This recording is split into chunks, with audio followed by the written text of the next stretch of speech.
भारतीय इतिहास में ना कई निर्णायक लड़ाइयां हुईं, पर कुछ युद्ध ऐसे थे जिन्होंने जिन्होंने पूरे उपमहाद्वीप की तकदीर ही बदल कर रख दी। आंग्ल मराठा युद्ध ये एक ऐसी ही कहानी है, एक बहुत बड़े साम्राज्य के शिखर पर पहुंचने की और फिर उसके बिखर जाने की। तो सवाल यही है कि आखिर वो कौन सी ताकत थी जिसने मुगलों तक की नींव हिला दी थी और अंग्रेजों के बढ़ते कदमों को भी थाम लिया था। और उससे भी बड़ा सवाल ये है कि वही ताकत अपनी ही अंदरूनी कलह का शिकार कैसे हो गई।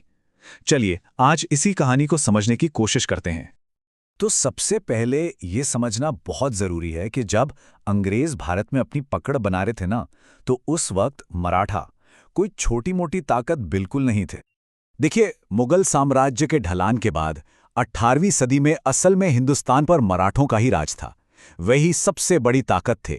उनका नियंत्रण एक बहुत बड़े विशाल भूभाग पर था और उनकी सैन्य शक्ति का लोहा तो हर कोई मानता था। मराठा साम्राज्य की असली ताकत थी उनका संघ, उनकी एकता। ये दरअसल 5 बड़े और शक्तिशाली मराठा परिवारों का एक गठबंधन था।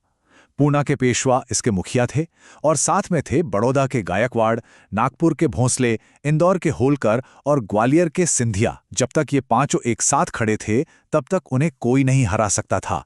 लेकिन जैसा कि आगे पता चलेगा, इसी एकता का टूटना ही उनके पतन की वजह बना। तो अब बात करते हैं पहले बड़े टकराव की। ये वो दौर था जब मराठों ने अंग्रेजों को साफ साफ जता दिया था कि हिंदुस्तान पर कब्जा करना भाई कोई बच्चों का खेल नहीं है।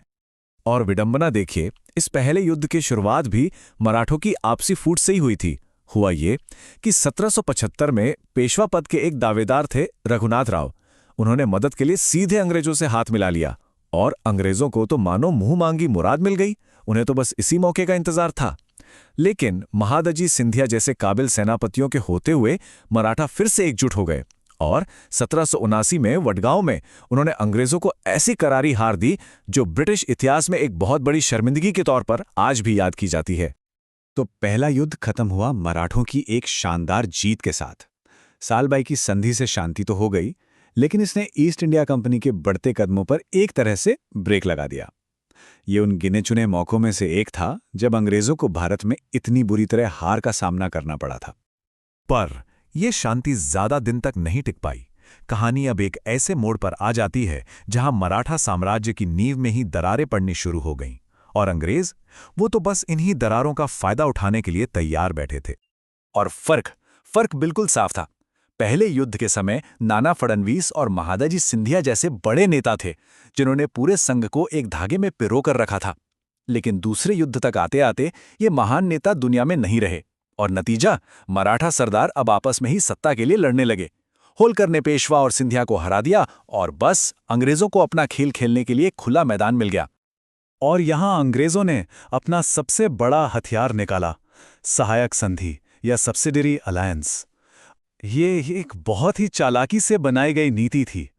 होता यह था कि अंग्रेज किसी भी भारतीय राजा को सैन्य सुरक्षा का वादा करते थे और बदले में वो राजा अपनी आज़ादी खो बैठता था, अपनी विदेश नीति अंग्रेजों को सौंप देता था और असल में ब्रिटिश साम्राज्य का एक गुलाम जागीरदार बनकर रह जाता था। और ठीक यही हुआ। जब होलकर से हारकर पेशवा बाजीराव द्वितीय को भागना पड़ा तो उन्होंने जान बचाने के लिए अंग्रेजों के साथ बेसिन की संधि साइन कर दी। ये एक ऐतिहासिक भूल थी। सोचिए, मराठा संघ के मुखिया ने ही खुद अपनी आज़ादी अंग्रेजों के हाथों में सौंप दी थी। इसका नतीजा तो बिल्कुल साफ था।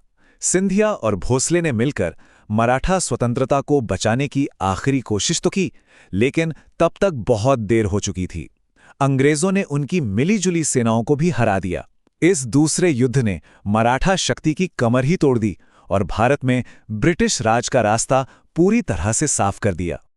और अब हम पहुंचते हैं मराठा साम्राज्य के इतिहास के सबसे आखिरी और सबसे दुखद अध्याय पर। हुआ ये कि अंग्रेजों ने पिंडारियों को खत्म करने का बहाना बनाया और इसी आड़ में मराठा इलाकों में घुसपैठ शुरू कर दी। ये मराठों के स्वाभिमान पर एक सीधा हमला था। पेशवा बाजीराव द्वितीय ने एक आखिरी कोशिश की सभी सरदारों को एकजुट करने की, लेकिन जैसा मैंने कहा तब तक बहुत देर हो चुकी थी। खड़की और महीदपुर जैसी लड़ाइयों में मराठों को एक निर्णायक हार मिली और इस हार के साथ ही अंग्रेजों ने उस पद को ही खत्म कर दिया जो कभी मराठा शक्ति का सबसे बड़ा केंद्र हुआ करता था, यानी पेशवा का पद। बाजीराव द्वितीय को पेंशन पर बिठूर भेज दिया गया और इसी के साथ मराठा साम्राज्य का सूरज हमेशा के लिए अस्त हो गया। तो चलिए अब इन 3 युद्धों के पूरे सफर को एक नज़र में समेटते हैं और समझते हैं कि आखिर ये कहानी हमें सिखाती क्या है। ये पूरी कहानी असल में इस टेबल में सिमट जाती है। देखिए, पहला युद्ध कारण था अंग्रेजों का हस्तक्षेप, लेकिन नतीजा हुआ मराठों की जीत। दूसरा युद्ध वजह बनी मराठों की अपनी आपसी कलह और नतीजा हुआ ब्रिटिश प्रभुत्व की शुरुआत।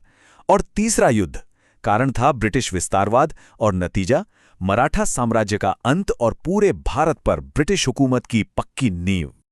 अगर इन 3 युद्धों की पूरी कहानी को सिर्फ एक लाइन में कहना हो तो वो कुछ ऐसी होगी।